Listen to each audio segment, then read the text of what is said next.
Amém e amém. Convido os irmãos a abrirem as suas Bíblias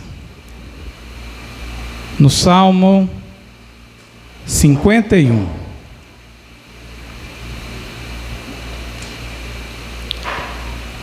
Salmo de Davi,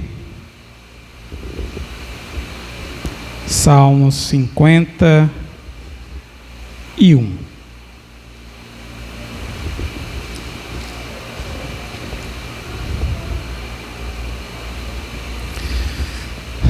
Nós iremos ler do verso 10 até o verso de número 12. Salmo 51, do 10 ao 12, está assim escrito: Cria em mim, ó Deus, um coração puro e renova em mim um espírito reto. Não me lances fora da tua presença e não retires de mim o teu Espírito Santo.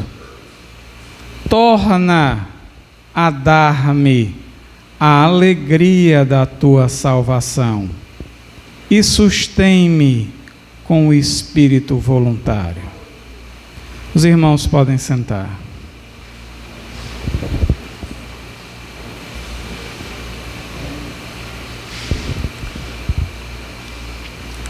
Não há dúvidas, meus queridos irmãos, que todos os livros, ou melhor dizendo, todos os capítulos do livro de Salmos, são capítulos poéticos.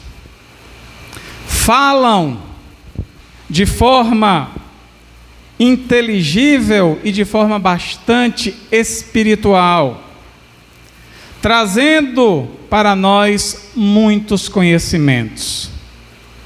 Porém, baseado numa observação, talvez em comentários, nós podemos supor que a visita ao livro de Salmos, atualmente, por muitas pessoas cristãs, das diversas religiões cristãs, buscam os Salmos de uma forma que não seria a forma correta. Buscam no livro de Salmo respostas com intenções que não seriam as intenções corretas. Pessoas que buscam o livro de Salmos e como elas buscam está dentro de uma mentalidade moderna que restringe demais o conteúdo e o ensinamento do livro de Salmos.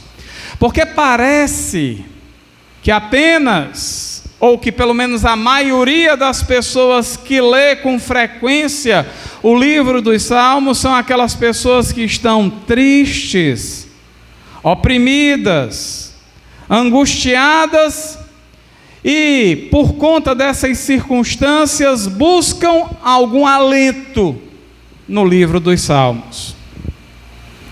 Tenha em mente que os Salmos é o remédio para saciar as suas almas. Não posso negar que em grande parte dos Salmos há muitas instruções, orientações, alentos que trazem consolo para os servos de Deus. Mas eu quero afirmar nessa noite que os Salmos não querem traduzir apenas isso. Note que eu disse que o livro dos Salmos, ele não é um livro um tanto quanto amplo, não dá para se encaixar em todas as pessoas. Por exemplo, um ateu não busca no livro dos Salmos um consolo, mas um cristão busca sim uma resposta de Deus no livro de Salmos. Porém, como esta resposta é buscada é a questão. Desta forma, meus irmãos, eu gostaria de uma forma breve, apenas de destacar 2 pontos fundamentais que importam ser ditos acerca do livro de Salmos. E não me utilizando das minhas próprias palavras, mas buscando certos autores que têm bagagem para falar alguma coisa, e aí, por isso, eu destaco eles neste momento. Ambrósio de Milão disse certa vez que o livro dos Salmos, os Salmos como um todo, é um tipo de ginásio ou colégio para ser usado por todas as almas.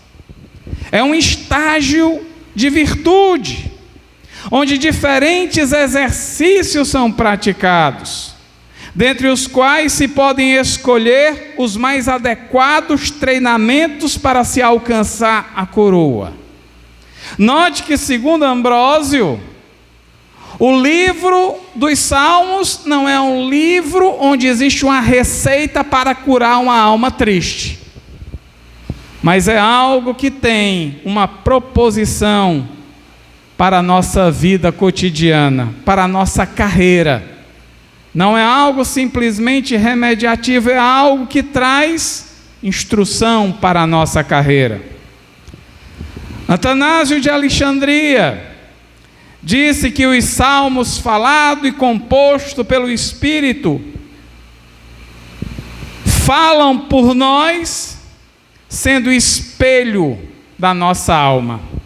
Atanásio até parece um tanto quanto enigmático, mas não é.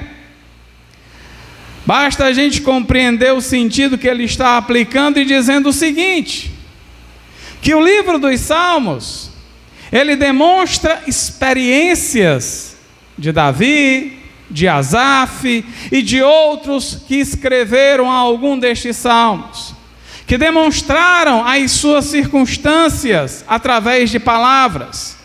Eles aqui mostraram as suas angústias, mostraram as suas tristezas, mas mostraram as suas vitórias, as suas esperanças, os seus louvores a Deus.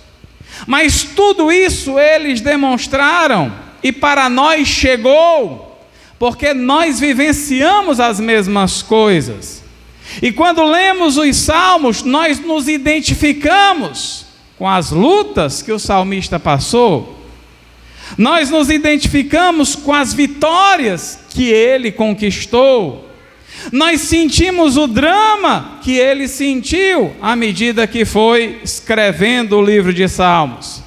Certamente, não pensamos que estamos na mesma medida de inspiração dos salmistas, até porque o livro dos Salmos foi inspirado pelo Espírito Santo através desses homens, para externarem os sentimentos gerais que nós também sentimos e passamos. Ou seja, há uma comunicação, e o que Atanásio quer dizer é exatamente isso, que quando a gente lê o livro de Salmos, a gente se enxerga nele, é como se fosse um espelho, você olhando para si mesmo. Você consegue ver tudo o que acontece na sua vida. Desta forma, então, os salmos podem ser entendidos, meus irmãos, como expressões das experiências pelas quais passaram os servos de Deus que aqui escreveram e que se repetem em nós. Você concorda comigo? O que eles escreveram aqui se repete em nós. Porque quem de nós não sente aquele refrigério, por exemplo, ao ler o Salmo 23? Quem não sente a firmeza de estar na presença de Deus e em plena segurança do Senhor quando lê o Salmo 46 ou o Salmo 91? Quem não celebra, jubila com o Salmo 150? Ou seja, para nós, os salmos refletem as nossas experiências, primeiramente a deles, depois as nossas. E é nesses dois pontos aqui que eu gostaria de me deter, porque o livro de Salmos, ele fala de experiências, dois tipos de experiências. Primeiro, as experiências que são decorrentes da fidelidade a Deus. E segundo, das experiências que também são decorrentes da infidelidade a Deus. Começando pela primeira, eu gostaria de destacar o que Asaf falou acerca de Davi no capítulo 78 dos Salmos, quando no verso 70, 71 e 72, 70 e 71, ele disse que Deus também elegeu a Davi seu servo, e o tirou dos apriscos das ovelhas, e o tirou do cuidado das que se acharam prenhes, para apacentar a Jacó seu povo e a Israel sua herança. Asaf aqui louvou a Deus pela escolha que Deus havia feito a Davi, por ser Davi um jovem temente a Deus, e alguém que despontava entre as personagens mais emblemáticas da história de Israel, alguém que seria capaz de receber toda a instrução de Deus e compartilhar com os seus. Por isso que lá no primeiro livro do profeta Samuel, no capítulo de número 16, o que aqui nós encontramos é o que foi dito lá por Asaf, 16, verso 11, quando Samuel se encontrou com Davi na casa de seu pai Jessé, e ali contemplou aquele que estava trabalhando para o bem familiar, mas por conta do seu coração não ser um coração voltado apenas para o plano familiar, mas por extravasar no caminho do Senhor, Samuel foi visitá-lo, segundo a orientação de Deus, para torná-lo rei sobre Israel. Não nesse momento, mas posteriormente, porque ele, como rei de Israel, teria o poder de influenciar aquela nação, e ser alguém de fato que destacar-se-ia dentre todas as nações da terra como um rei que viveu de acordo com a vontade de Deus. Disse mais Samuel a Jessé: acabaram-se os moços, porque Jessé apresentou todos os jovens, filhos seus, que eram robustos, dotados, capazes de serem homens valorosos no reinado de Israel, e ele nem sabia disso, mas para a obra que o profeta tinha de realizar, e ele disse: eu não quero nenhum desses. E disse: ainda falta o menor, que está apacentando as ovelhas. Disse, pois, Samuel a Jessé: manda chamá-lo, porquanto não nos assentaremos até que ele venha. Então mandou chamá-lo e fê-lo entrar, e era ruivo e formoso, de semblante e de boa presença. E disse o Senhor: levanta-te e unge-o, porque é este mesmo. Então Samuel tomou o chifre do azeite e ungiu no meio de seus irmãos, e desde aquele dia em diante o Espírito do Senhor se apoderou de Davi. Então Samuel se levantou e voltou a Ramá. Neste dia foi escolhido o homem que se destacaria entre toda a Israel, o homem que se destacaria perante a nação israelita para ser uma testemunha eficiente. E o livro dos Salmos, lá em Asaf, no capítulo 78, fala dele. Mas não fala isoladamente. Nós sabemos que Davi era uma pessoa tão temente a Deus, tão inspirado pelo Senhor, que quando Saul foi acometido de demônios, foi chamado Davi para aquietar ou ajudar a aquietar o seu coração, trazer paz para aquele coração perturbado. Um homem cheio de problemas, com os filisteus batendo na sua porta, estando ele ali na insatisfação de Deus e do povo, porque ele havia sido rejeitado pelo seu Senhor, e ali chama ele Davi porque era um homem de fato, de boa aparência, e que quando ele chegava, inspirava paz. A chegada de Davi na casa de Jessé perante Samuel revela, meus irmãos, o peso da comunhão que aquele jovem tinha com Deus. E eu digo, Deus não escolhe pessoas para realizar os seus propósitos que não estejam encaminhados, ou bem direcionados, ou em comunhão com Ele para realizar a obra, não. Ele separa os seus para realizar a sua obra. E Davi estava pronto para isso daqui, porque Davi construiu uma vida espiritual e muito agradável a Deus. Não é à toa que Saul não o chamasse, porque ele precisava de Davi. Inicialmente, com uma música, com um toque de harpa, talvez com um canto um tanto quanto angelical, mas depois, Davi revelou outra coisa que não se via facilmente: a ousadia, a coragem e a confiança no seu Senhor. Quando a Bíblia Sagrada diz que o grande gigante Golias afrontava Israel, e todo Israel, inclusive o rei Saul, se acovardava de lutar contra aquele gigante, Davi talvez pensou: não existe homem em Israel, não? Não existe alguém que queira enfrentar esse gigante, não? Talvez as vozes emudeceram, pessoas não quiseram responder para não se comprometerem, até que Davi tomou a atitude e disse: se não há ninguém, eu vou.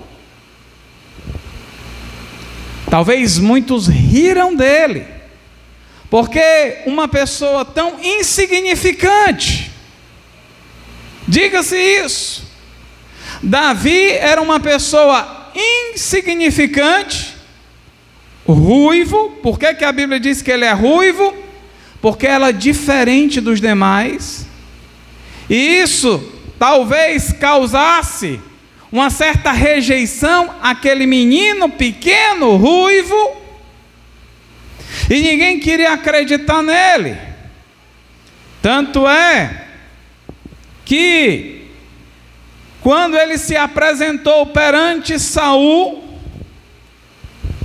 ele agiu com firmeza e com força. Ele disse: olha, Saul, se ninguém quer dar conta desse sujeito aí, não desfaleça aí o teu coração, não.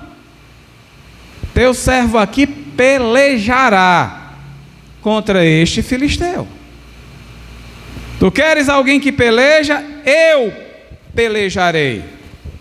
Mas Saul,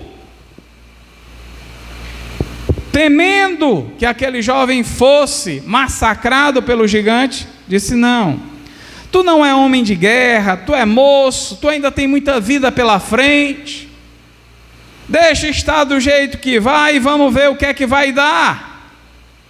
Mas Davi insistiu e disse: olha, eu cuido das ovelhas do meu pai, e quando vem um leão, e ele não disse que vinha um após outro, não, ele disse que quando vinha um leão e um urso e pegava a ovelha, ele dava conta do leão e da ovelha,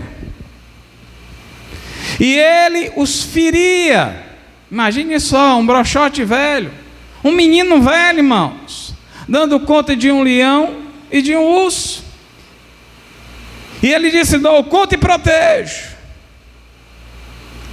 Saul começou a acreditar na possibilidade. Foi mesmo, foi, e insistiu na conversa, até que Saul concordou e disse: não, tudo bem, tu vais. E a gente sabe o fim da história. O fato é que a narrativa da vitória de Davi sobre Golias, muitas vezes é aplicada nos salmos, quando Davi celebra a vitória sobre os seus inimigos.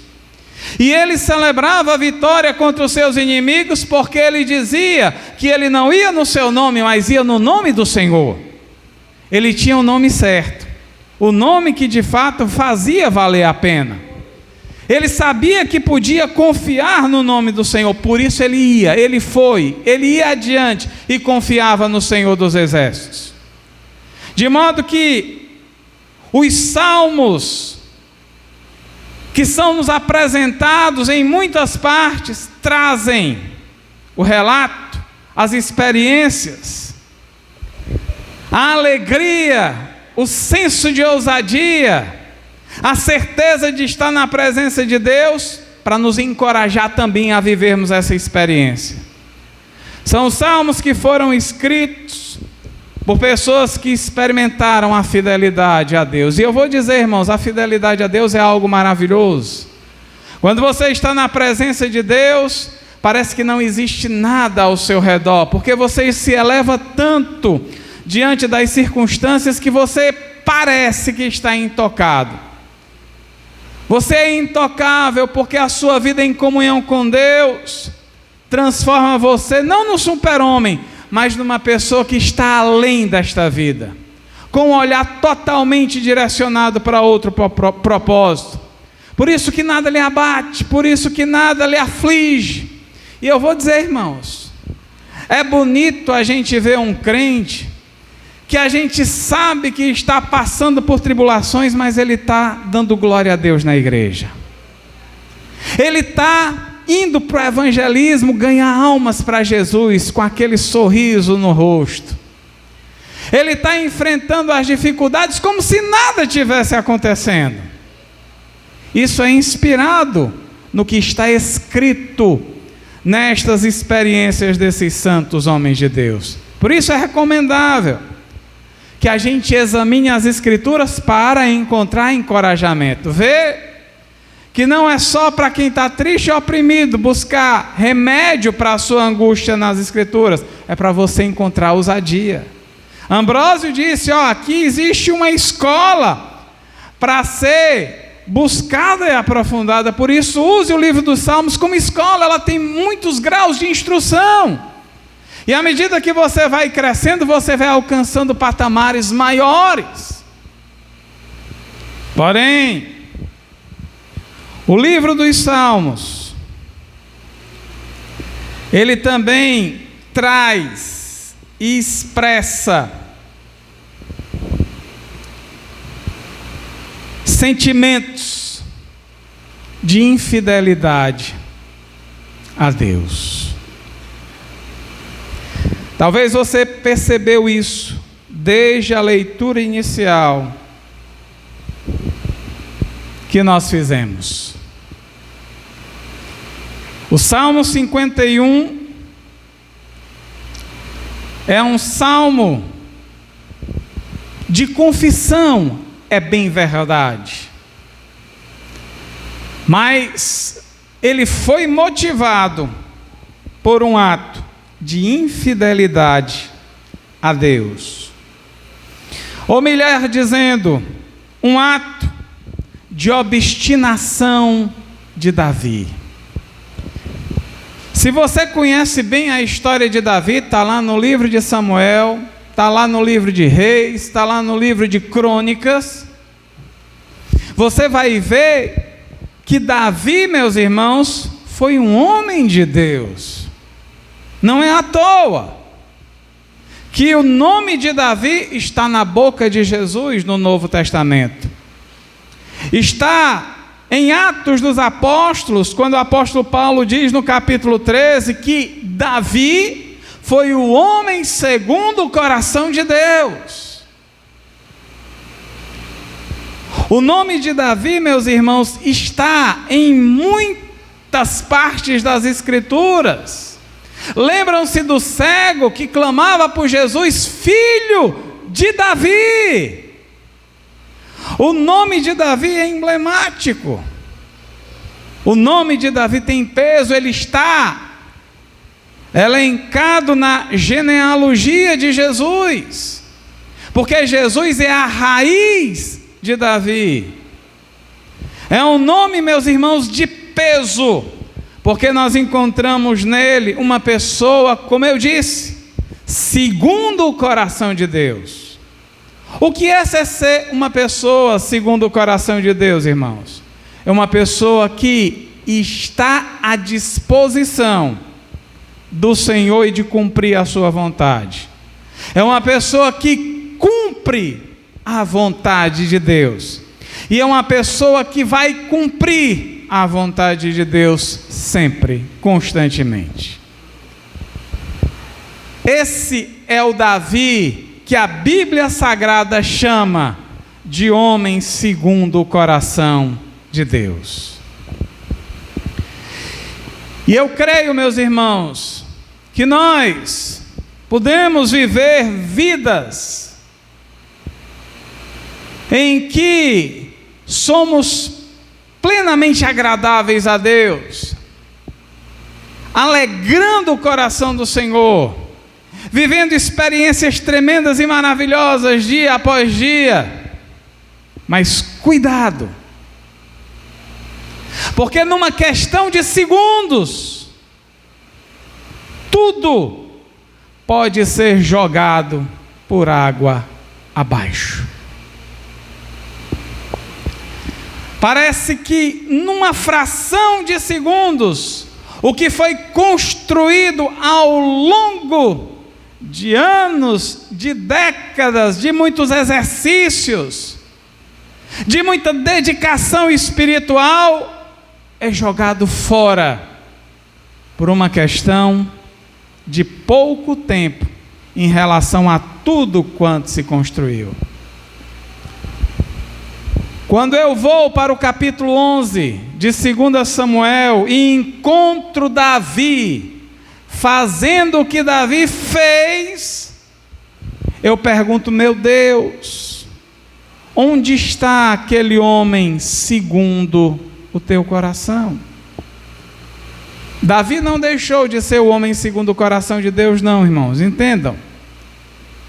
Mas o que eu estou querendo dizer é que chegou um momento na vida de Davi que ele meio que jogou tudo de lado, perdeu aquele título e se encontrou fazendo sabe o quê? Porque tem gente que diz assim, o pecado de Davi foi o adultério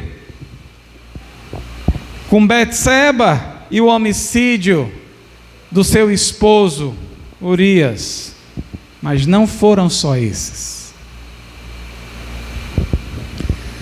E eu fiz um exercício para procurar direitinho para a gente ver o que aconteceu com Davi, e logo nos primeiros versículos do capítulo, a gente vai começando a perceber certas coisas que não são vistas numa leitura atenta. 2 Samuel 11, no verso 1, a Bíblia Sagrada diz que Davi tinha uma guerra para ir e não foi, ficou em Jerusalém. Absteve-se de lutar. A abstinência da luta pode ser chamada também de uma falta de vigilância. No verso 2, diz a Bíblia que Davi andava, depois de ter descansado durante a tarde, ao redor do palácio. Ociosidade. Estava sem fazer nada. Não colocou a sua mente para pensar nas coisas do Senhor e se entregou. No verso de número 3, vê uma mulher banhando-se. E ali o versículo revela cobiça. O interessante, irmãos, não sei se você para fazer esses exercícios de compreender bem as circunstâncias e situações. Aonde é que você encontra facilidade de, estando na sua casa, poder ver alguém despida-se banhando na sua própria? Pelos vistos, o palácio tinha um lugar destacado perante as outras casas e moradias que estavam ao redor. Mas certamente as pessoas não se expunham para banhar-se. Talvez tivesse um lugar restrito onde elas pudessem ficar. Mas nessa situação, por alguma razão, muita gente acredita, inclusive, e eu acredito também, que Betseba não se expôs àquela situação. Mas por alguma razão, Davi olhou e insistiu naquele olhar. Porque o primeiro olhar não é pecado, mas a partir do momento que você dá vazão ao primeiro olhar, acabou-se. Se você olha e vê que o pecado se apresentou na frente, desvia o seu olhar. Davi não. Davi olhou e disse: opa, pecado à frente, e insistiu em olhar, cobiçou. Eu creio que Betseba não estava nem percebendo que o rei estava olhando e observando ela. Verso 3, Davi a cobiçou. No verso 4, Davi premedita o seu pecado, porque ele quis saber quem era o marido daquela mulher. E sabia que o homem estava na guerra. Ou seja, soube que o marido estava ausente e a mulher possivelmente estava carente. O que é que Davi faz? Chama ela para a casa dele. E ali, diz a Bíblia Sagrada, eufemizando, ali diminuindo o problema. Não diminuindo o problema no sentido da palavra, mas usando os termos que na época se usava. Davi traz a mulher Betseba para a sua casa e vai ao leito com ela. Ou seja, consuma o adultério. Depois, como se isso não bastasse, Davi sabe que daquele relacionamento, verso 5, surge algo indesejado. A mulher está grávida. Olhe o pecado dando continuidade ao pecado atrás de pecado. E Davi fica com medo, porque sabe muito bem que poderia ter algum problema com aquela mulher, já que o marido dela estava na guerra. E diz: traz o marido de volta. Vamos dar um jeito de ele ir para casa, para que todo mundo fique imaginando que ele foi, deitou-se com a esposa, e este filho é do marido porque ele veio. Mas eu sinto em dizer, irmãos, que Urias, quando foi chamado pelo rei, obedeceu, porque ele estava a serviço do rei, mas não entendeu. Por que que o rei me chamou, se ainda Israel está em guerra? Olha o soldado de Deus. O rei está me chamando para fazer o quê? Eu estou aqui na batalha, eu tenho que ficar aqui, porque Joabe está lá no comando e eu preciso dar apoio.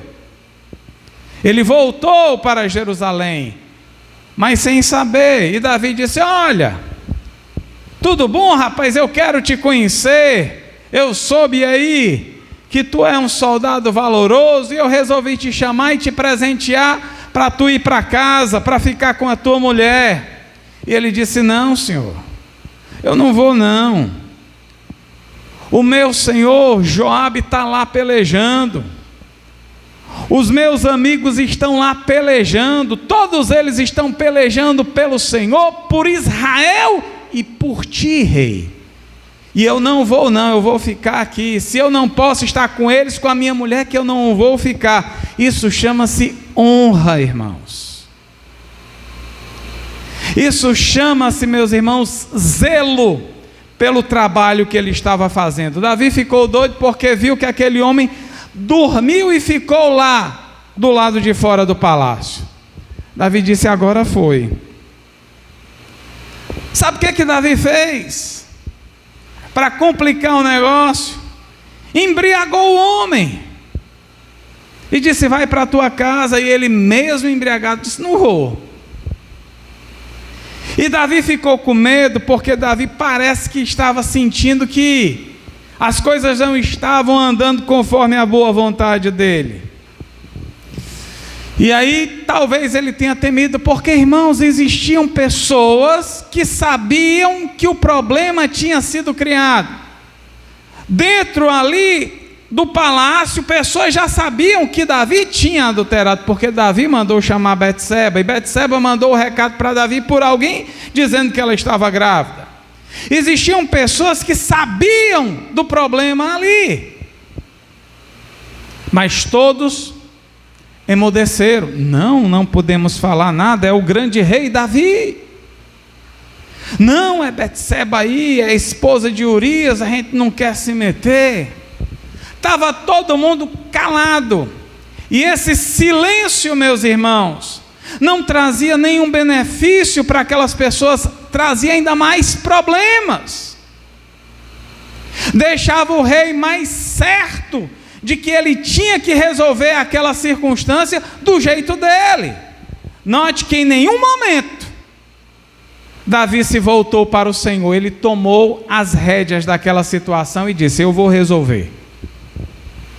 Até que, vendo que Urias não voltava para casa, ele maquinou um outro problema, fez uma carta e disse: entrega essa carta para Joabe.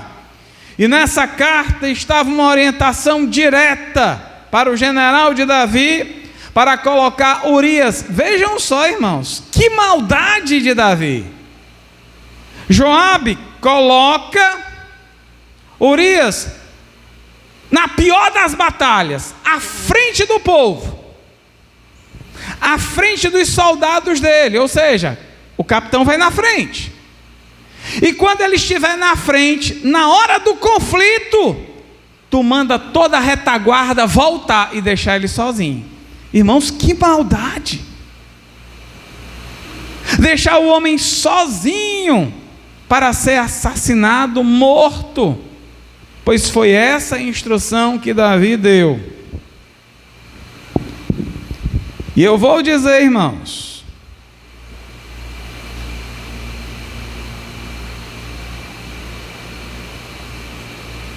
quando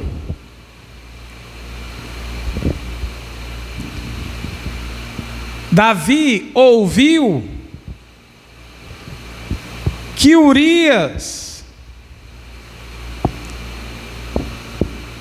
tinha morrido nessa batalha, porque Joabe tinha enviado um emissário, Davi fez um descaso e disse para o mensageiro: avisa Joabe que a guerra é assim mesmo, homens ganham, outros perdem, mas a guerra é assim mesmo. Ele tinha sido o agente motivador daquela circunstância, e ele ali demonstrou um cinismo terrível, irmãos. A hipocrisia de Davi ficou evidente naquele momento. Aqueles padrões morais que tinham no coração de Davi até antes daquele momento se foram. Ele foi até sarcástico, ou até debochado, ao falar dessa forma, com um servo que estava servindo com todo o vigor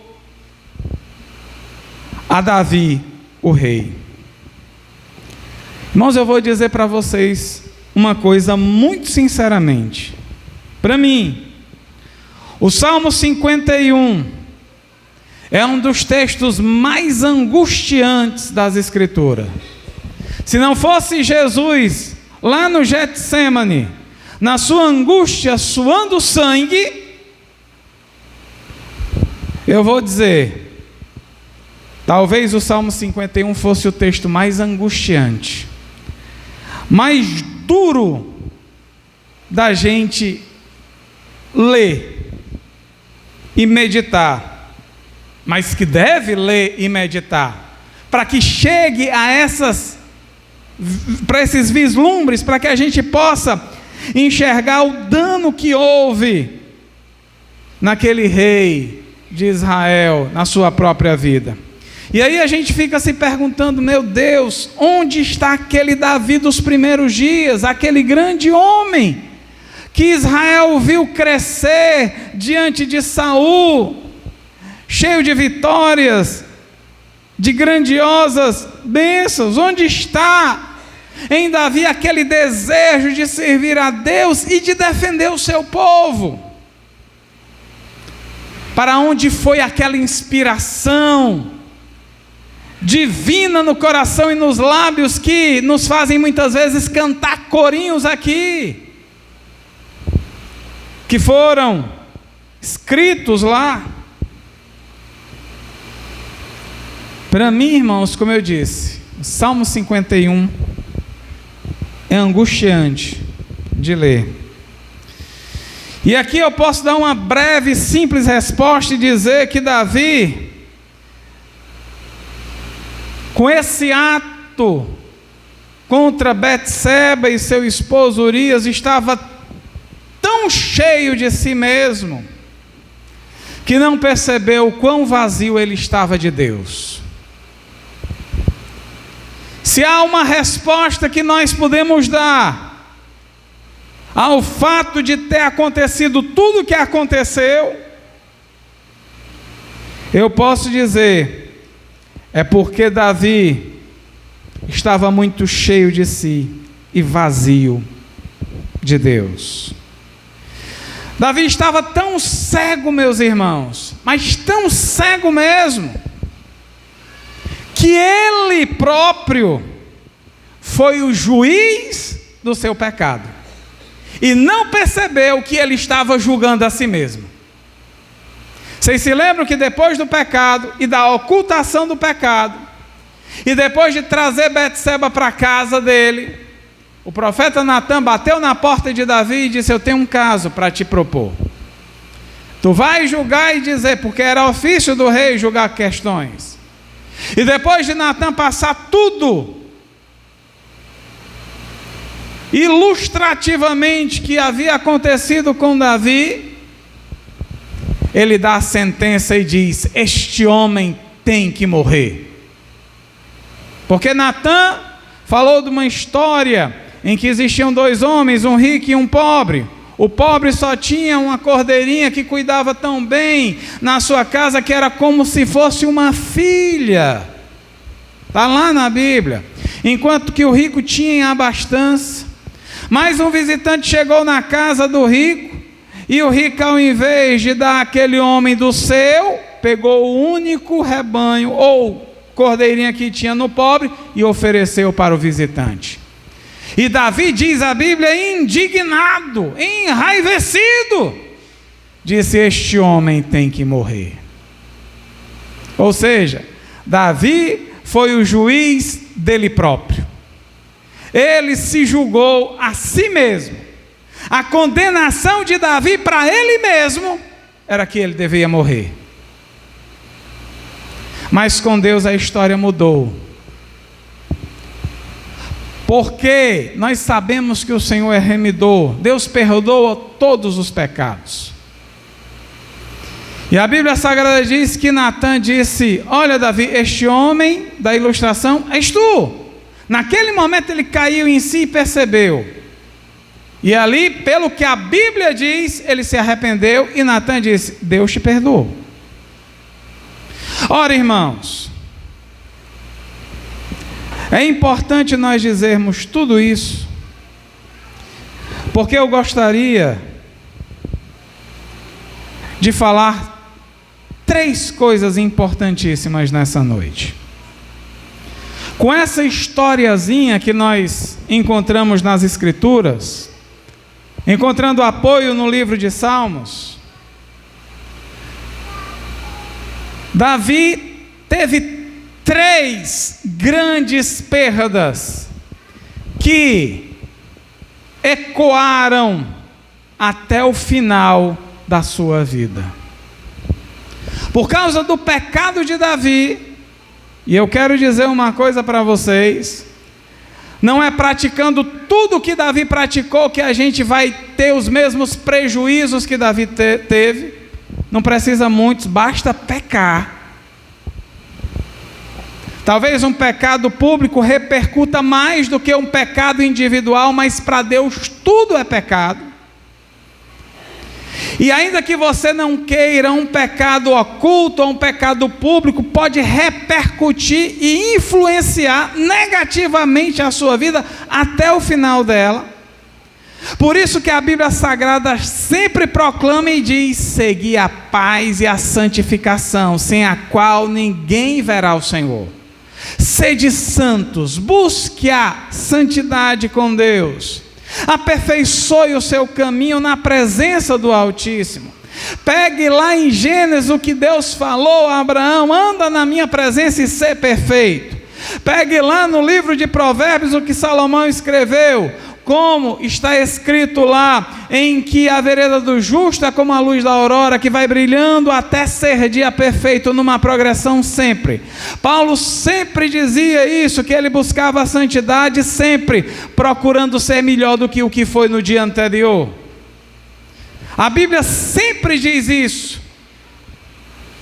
E aqui eu digo em especial para os jovens, juventude da nossa igreja: guarde o seu coração do pecado. Guarde o seu vaso do pecado.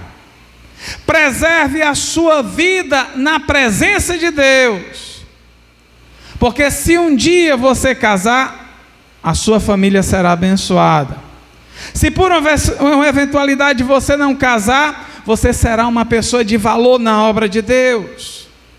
Você terá uma vida plena na presença de Deus. Agora, se você se entregar à vaidade do pecado, pode ser que os danos que nós encontramos e verificamos em Davi possa afetar a sua vida. Hoje eu vou pedir um pouquinho mais de tempo para vocês, porque eu gostaria de falar sobre as três grandes perdas do rei Davi. Está começando agora a pregação, pastor? Estou começando agora. E hoje não é uma pregação de alegria, é uma pregação para reflexão, para meditação, para que tudo isso que está sendo dito provoque em você a conservação da alegria que você tem no Senhor. Nós lemos inicialmente Salmo 51, verso 10: cria em mim, ó Deus, um coração puro e renova em mim um espírito reto. Espera aí, cria em mim. A vida que Davi viveu desde a adolescência, desde a consciência em Deus, não demonstrou, e você não vê na Escritura, nesta fase da vida dele, que ele tinha um coração puro e um espírito reto, não? Você entendeu o que eu estou dizendo? Antes, lá no comecinho e na evolução de Davi, você não via um coração puro e um espírito reto, não, justo, decente em Davi, não? Eu via. Como é que Davi aqui está dizendo, cria em mim, como se ele nunca tivesse tido? É por isso que esse salmo é angustiante, irmãos. É porque Davi sentiu que perdeu.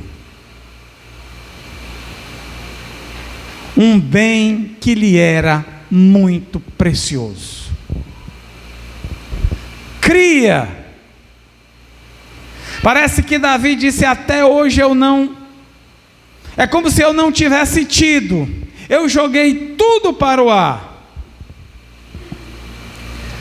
Ele teve a sensação de perder o coração puro e o espírito reto que ele tinha.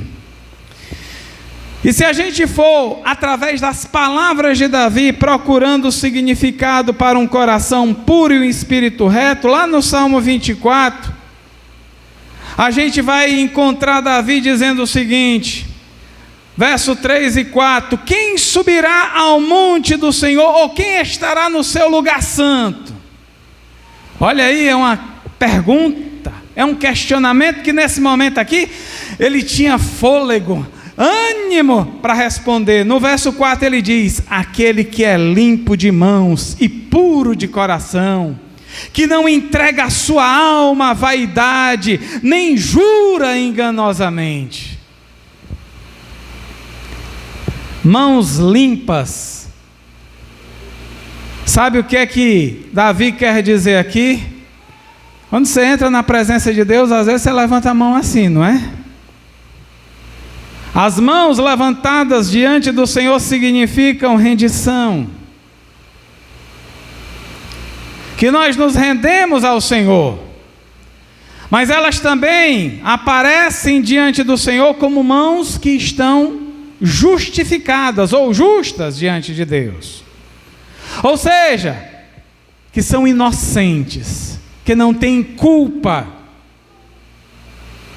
Davi, ele sabia o que significava um coração puro, ter mãos limpas, ser alguém sem culpa. O coração puro é um coração que não tem culpas dentro dele. É um coração que não está carregado de angústias. Irmãos, eu vou dizer, o pecado de Davi estava agredindo fortemente ele. No Salmo 51, quando ele relata o drama que ele estava vivendo. O verso de número 3, ele diz, porque eu conheço as minhas transgressões, Salmo 51, 3, e o meu pecado está sempre diante de mim. Ele estava sendo massacrado. A culpa estava tirando a paz do seu coração. Ele estava atrofiado naquela angústia. Porque um coração puro, irmãos, faz você alguém resplandecente, contagiante, brilhante. Você tem singeleza de coração, você está leve ao chegar junto de quem quer que seja. As pessoas gostam de estar junto de você porque você está na leveza da espiritualidade, da presença de Deus. Mas Davi estava carregado com o fardo de pecados. O meu pecado está todo dia, sempre diante de mim. Ele não tinha paz. Ele estava carregado de culpas. Ou seja, o pecado de Davi, segundo as próprias palavras de Davi, representou o desvio completo da presença de Deus. E eu penso que esse desvio completo de Davi, irmãos, era muito semelhante ao da nação de Israel no tempo de Jeremias. Porque lá em Lamentações, no capítulo 5, versículo 21, o povo falando, ou melhor, Jeremias falando em nome do povo, o povo dizia que queria voltar para Deus, mas que precisava se converter ao Senhor. Ou seja, se precisava se converter é porque não era convertido. É claro que a gente não pode entender questões aqui de conversão aos moldes do Novo Testamento, mas você vê o povo tão problemático, vendo o pecado, vendo o dano que ele tinha cometido, que ele disse: eu tenho que voltar para o começo, eu tenho que de fato fazer o que deve ser feito. Davi se angustiou, porque ele perdeu o coração puro e o espírito reto.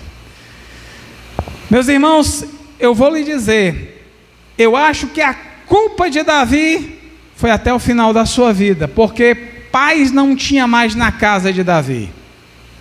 E toda vida que se suscitava um problema na casa de Davi, as angústias batiam no peito dele e diziam mais ou menos: está vendo? O que é que tu fez? Aí, o que é que resultou? Aí, o que é que te aconteceu? Por causa de ti está havendo isso. Havendo o quê, pastor? Estupro entre irmãos. Um irmão estuprou a irmã, filhos de Davi. O outro irmão, tentando defender a honra da irmã, vai e mata o estuprador. E a confusão se estabelece, porque aquele que matou quis tomar o trono do pai, e virou uma confusão a casa de Davi. Meus irmãos, que coisa terrível virou a vida de Davi. A culpa estava todos os dias. Não é angustiante não um negócio desse? Quem lê o Salmo sem fazer essas vinculações, perde. Ah, pastor, o senhor quer que eu sinta tristeza? Não, eu quero que você sinta tristeza para não cometer as mesmas coisas que Davi, ou uma parcela do que ele cometeu. Eu quero que a gente olhe para Davi dentro daquilo que ele foi antes do pecado, para que a gente tenha um brilho que devemos ter diante de Deus. Segunda perda de Davi. Davi, no verso 11, diz: não me lances fora da tua presença e não retires de mim o teu espírito.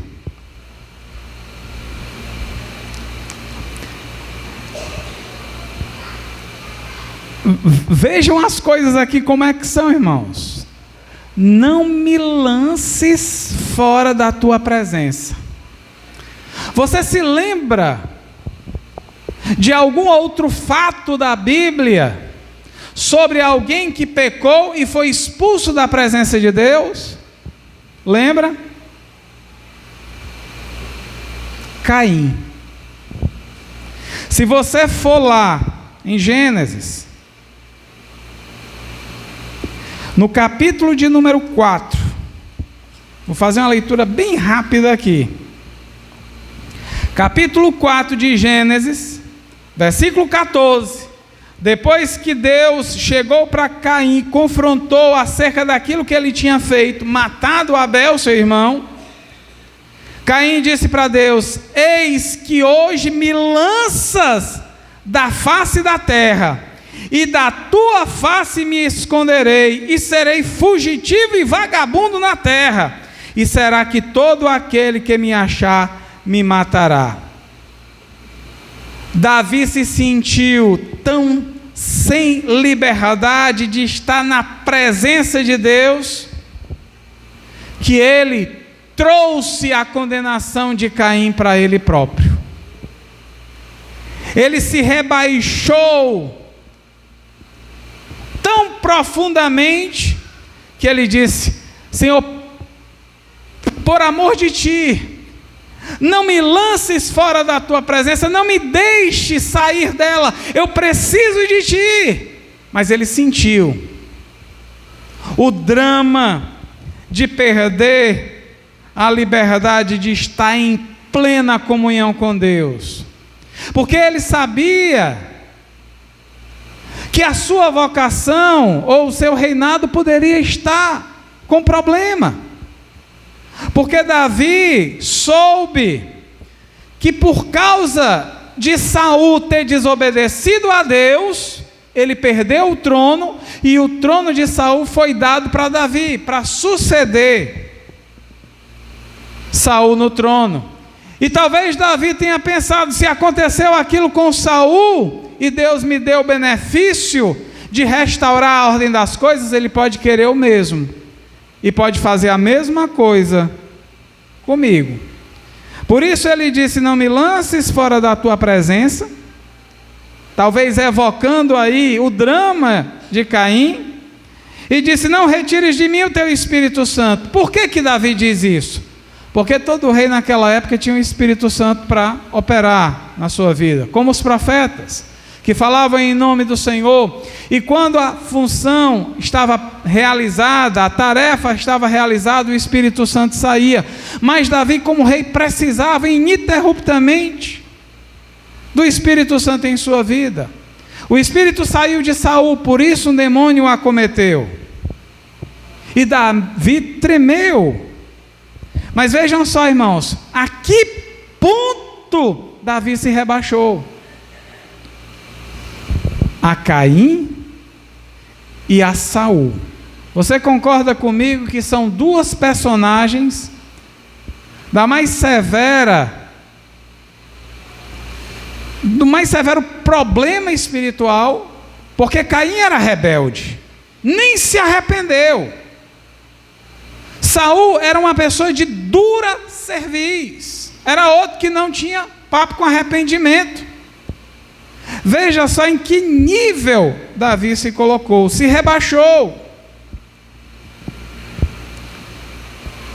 Perdeu, meus irmãos, aquela liberdade. Eu sinceramente não sei se depois desse evento, Davi conseguiu produzir mais alguns salmos. Eu nunca fiz uma cronologia dos salmos para saber isso daqui. Mas se ele produziu, os salmos continuou por inspiração do Espírito, mostrando e revelando as angústias do seu coração.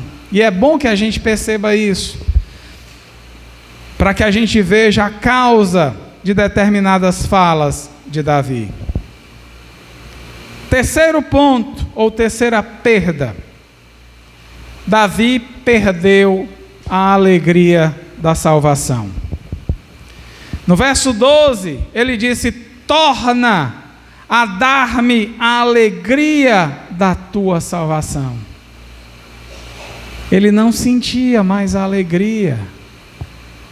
Pelo peso da ofensa a Deus, ele ficou inabilitado para que ele pudesse sentir a alegria que Deus tinha dado para ele. Pastor, então ele era salvo?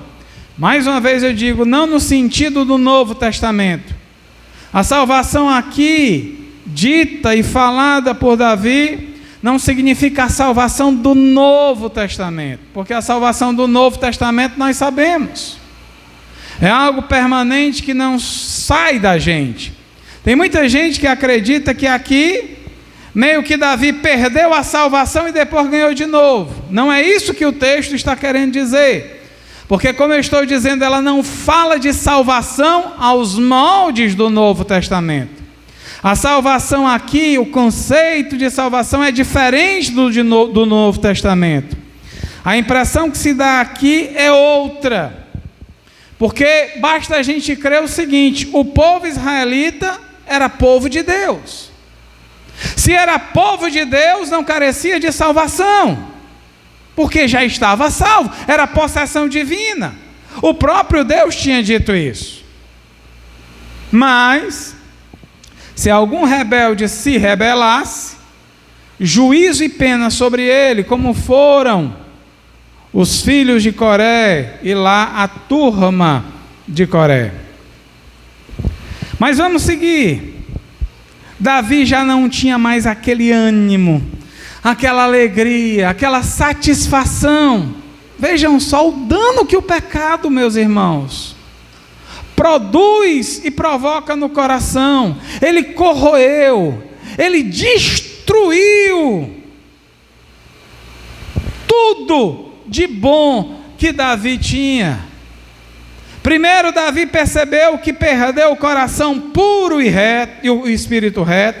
Depois perdeu a liberdade de estar em plena comunhão com Deus. E agora perdeu a alegria da salvação. E a alegria da salvação, penso eu, que dizia respeito ao bem-estar deles como nação.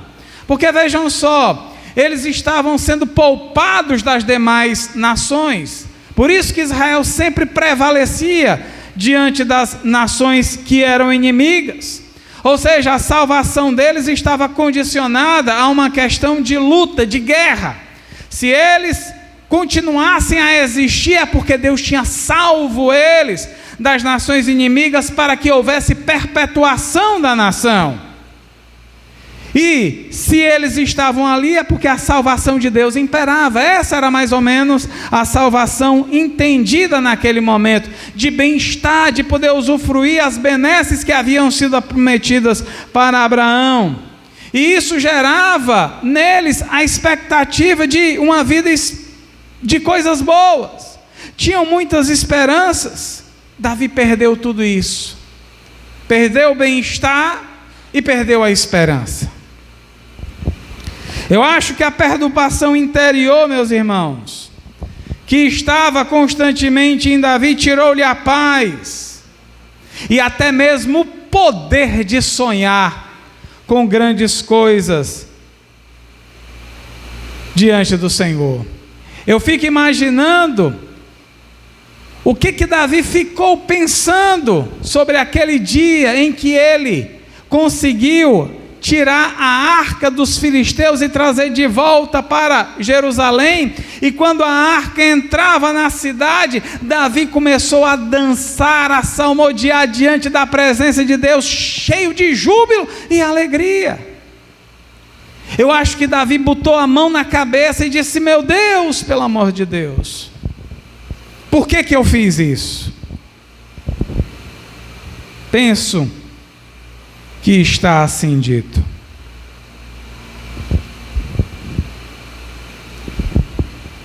Alguém diz: pastor, que pregação difícil. É muito difícil a gente pregar, meus irmãos, sobre uma coisa dessa nessa noite. Mas não entenda essa pregação como aquilo que foi dito simplesmente, mas o que muito deixou de ser dito. Porque tudo que foi dito até aqui serve para a gente ficar chocado. Eu acho que você ficou.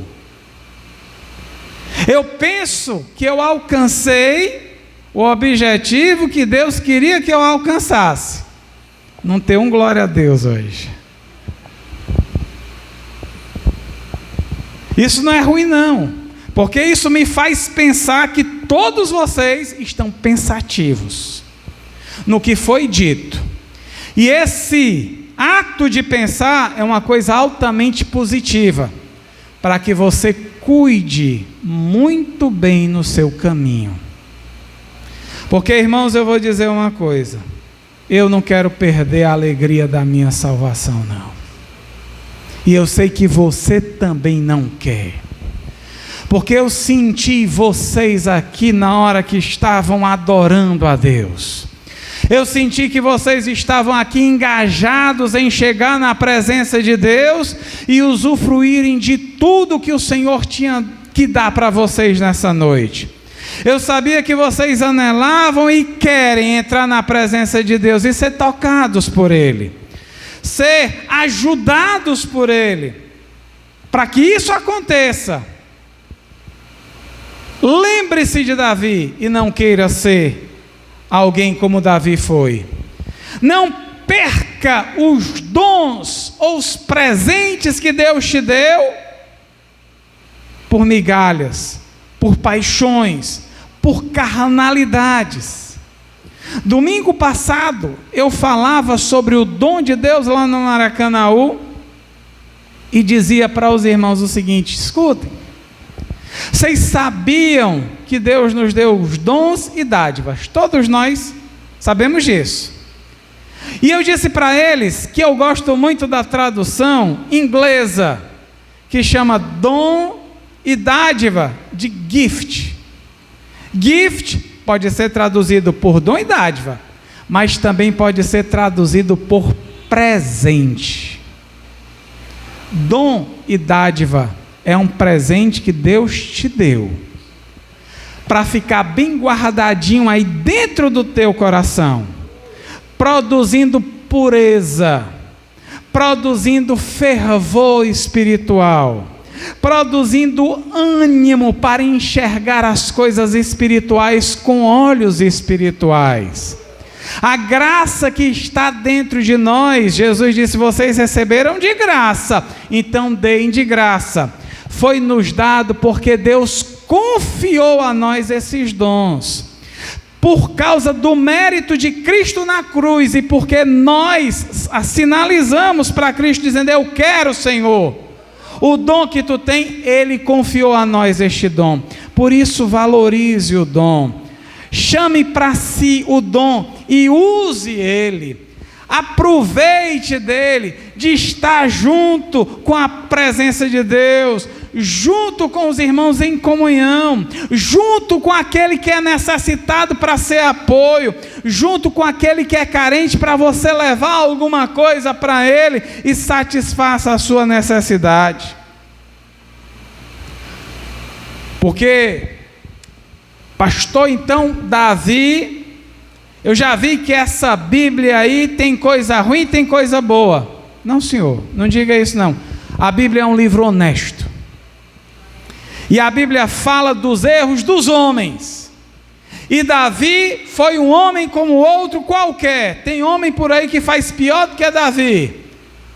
Mas a minha fé não está em Davi. A minha fé está em Cristo Jesus, que é aquele que mexeu nos nossos corações e fez uma cirurgia altamente positiva e com sucesso fenomenal e espiritual.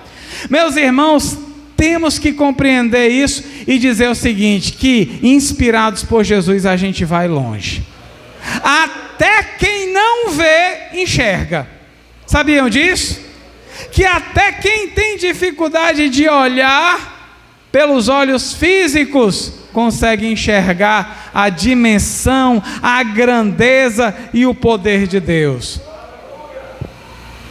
Se irmãos que estão nessa condição têm condição de vivenciar essas experiências, você também tem. E eu finalizo aqui, não com uma notícia triste, mas com uma notícia ou com um testemunho maravilhoso, de quem não negou a providência de Deus na sua vida. Fanny Crosby foi uma autora dos mais belos hinos que estão aí no cantor cristão e em muitos outros que não estão. Fanny Crosby era uma mulher de Deus que via e enxergava o invisível e aplicava a verdade da Bíblia, porque outros a liam para ela para servir ao Senhor. E ela, desde os 8 anos de idade, compunha poemas e depois começou a compor hinos. E a composição deste hinos rendeu para ela muita gente que chegava para ela e pedia apoio na composição, porque trazia as músicas e elas faziam as letras e dava para os irmãos cantarem nas igrejas. E em um dado momento da sua vida chegou uma irmã que era muito próxima a ela, e na última pregação que aqui tive a oportunidade de falar, falei também sobre ela, que foi a Phoebe Palmer, que foi uma irmã muito usada em oração para que houvesse um despertar nos Estados Unidos, no início do século passado. E a irmã Phoebe Palmer chegou para Fanny um dia e disse: Fanny, eu tenho uma melodia aqui e queria que você ouvisse. Foi lá no piano, tocou a melodia, e depois de tocar a melodia, se virou para Fanny Crosby e viu ela ajoelhada em oração, porque a melodia era muito bonita. E aí, quando ela viu, ficou um pouco assim, sem jeito, mas chegou para Fanny e disse: Fanny, O que parece para você essa melodia? E ela, sem letra, sem nada, disse: parece de um hino que eu vou já fazer, que começa assim: que segurança sou de Jesus. Esse hino nós cantamos no Cantor Cristão, e nós vemos a mão de Deus operar na vida dela, porque em 2 tempos, apenas com esse início, ela cantou depois com febre e palma, porque ela viu o invisível, ela se apropriou dos dons de Deus, e não deixou se levar pelas vaidades, e cantou: que segurança sou de Jesus, e já desfruto gozo na luz. Por isso ela dizia: sou feliz com Jesus. Vamos ficar de pé nessa noite. Soberano e eterno Deus, Pai bendito, Senhor de toda glória, nós te louvamos, rendemos-te ações de graças neste momento. E, Senhor Deus, te suplicamos da tua bênção sobre nós, para que possamos compreender, Senhor Deus, e ver o quão preocupado és com a nossa vida espiritual, a fim de que não caiamos nos laços do inimigo, meu Deus, nas tentações carnais, meu Deus, naquilo que vem impedir o nosso progresso espiritual. Que tu possa, Senhor Deus, orientar os nossos corações, fortalecer os nossos espíritos, para que possamos valorizar acima de qualquer coisa aquilo que de ti temos recebido. Ajuda-nos a compreender, ajuda-nos a viver uma vida santa, muito embora saibamos que muitos têm dificuldade de aprumar os seus joelhos, meu Deus, mas ajuda os joelhos vacilantes, apruma, Senhor Deus, aqueles que têm dificuldade de caminhar, opera na vida de cada um, para que tenham, Senhor Deus, e façam bom uso da graça que nós recebemos de Ti, que eles possam ter a ousadia e a coragem de dizer não ao pecado, mas sim à fluência do Teu Espírito, sim à Tua providência, sim à obediência que vale a pena ser vivida no Teu nome. Abençoa-nos a todos, Senhor, nessa noite, para a glória de Jesus, Teu Filho, em nome de quem nós te oramos e te agradecemos. E que o amor de Deus o Pai, a graça de Jesus, Seu Filho, a comunhão do Santo Espírito, seja com todos hoje e sempre. Amém, amém e amém.